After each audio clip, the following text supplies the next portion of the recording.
Hello and welcome back to my channel. This is Early Career Academic. On this channel I explore how I use the Passion Planner to set personal and professional goals. In this video I'm going to do my reflection for the month of July 2023. Thanks for watching. Before we get started, this is I am a Passion Planner ambassador. There is a affiliate link and description. Oh my goodness, my brain. There's an affiliate link and a discount code in the description of this video if you're interested in any Passion Planner products that I talk about today. All right, let's get started because clearly I need to think through some stuff. So this is, we are in the month of July 2023, and I'm going to be doing the monthly reflection that I do at the end of every month. And I'm doing this maybe a little early, like a week earlier than I would, but I am trying to film as many videos as I can while I'm at my house. As if you've maybe been following along this channel, you know that we are currently house sitting for my mom for a variety of reasons, and so it's just less awkward to do this here with all my stuff set up the way that I have it. So this has been a very fun month. I was determined to inject some like rest and like socializing and like good restorative stuff into this month because it's my only real month off of like teaching and admin work. But I also had things I needed to do to prepare for the fall and to meet my writing goals and all of those things. So I think I found a pretty good balance, I'd like to say.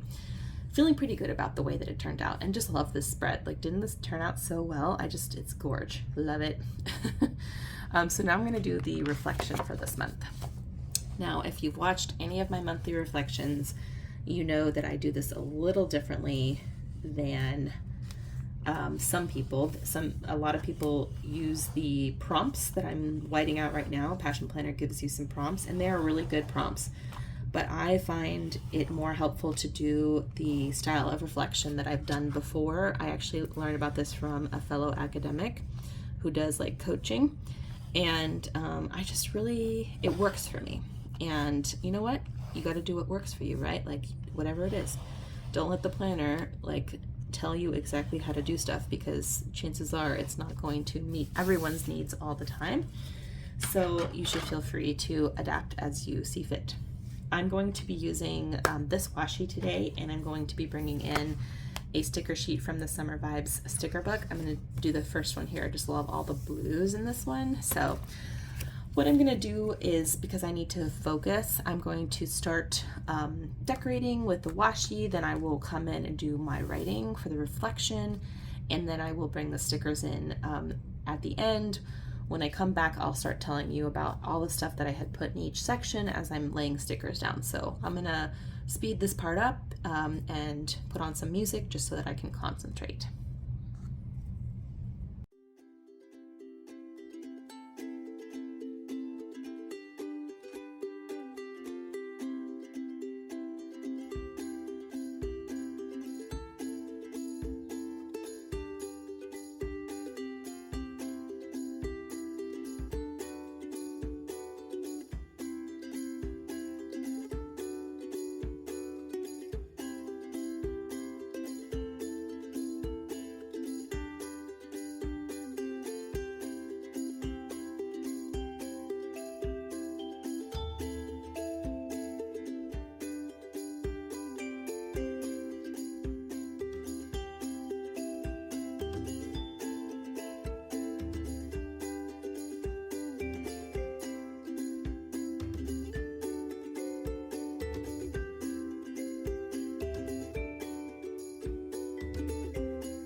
Okay, so I'm going to check in with y'all now as I add some stickers to my reflection. So if you were paying attention to the zoomed up part of this video, you will see that I put June here instead of August because I don't know what month it is. It's been a crazy couple of weeks, just with, you know, all the sort of disruption to our routine. I'm not like, you know, the kind of person who can't go with the flow. Like, as much as I love planning, I'm also like fairly flex, but it is just like messing with my brain, I think, a little bit. So anyway, what I did in July. As you can see, this list isn't as long as some of my lists can be when I do these reflections, but it was long considering that I didn't schedule a lot of stuff in this month. I was trying to, like, you know, keep it kind of chill and relaxed because it is my only summer month. But a lot of this stuff is like fun things. So, for example, you know, my friend came up to visit. We went down to visit her. I like got some pool time with my mom and some with the baby too. And I could have also put on here, which I just remembered and I didn't put on here, but I actually finished a new book, which is like a big deal if you have a baby. So I was really happy about that. But also some other like friend hangouts. Like I'm actually tonight going to meet up with a good friend and her sister for because her sister is in town, so that should be fun. And then we're going to have friends over for a barbecue, not this weekend but the following weekend. And so yeah, definitely squeezing a lot of fun stuff in there. And then there was some work stuff. There were some research interviews that I did. There was definitely work research that I did for the manuscript I'm working on right now. Then there was just kind of like a lot of logistical stuff. Like we needed a new fridge. We're house sitting at my mom's house right now. You know, there's stuff with the baby, 9-month checkup and stuff like that. And then I mentioned in my recent plan with me that I'm helping my brother and my sister-in-law with some like details. So, you know, just stuff like that. And then there's some stuff that definitely like will still happen by the time, you know, July actually ends. There's a few things on here that haven't happened or I haven't done yet, but they will have happened, or I will have finished them by the time July ends. So a pretty like robust month considering that it was supposed to, you know, that I had planned on it being very chill. And then in the coming up is like, this feels small compared to what it, like the amount of space it's taking up in my brain right now. But this, you know, kind of obscures a lot of things like orientation for the TAs. Like that takes so much time and effort, but it is just one thing. Maybe that's a good thing to remind myself about too. It's just one thing. So anyway, a lot of admin stuff. Like these first 3 things are all administrative related. Actually, these first 6 things are. And then I have a bunch of writing projects that are due in August. There's a bunch of family birthdays that happen in August. There's just like a lot to keep track of in that. So there's definitely a lot going on.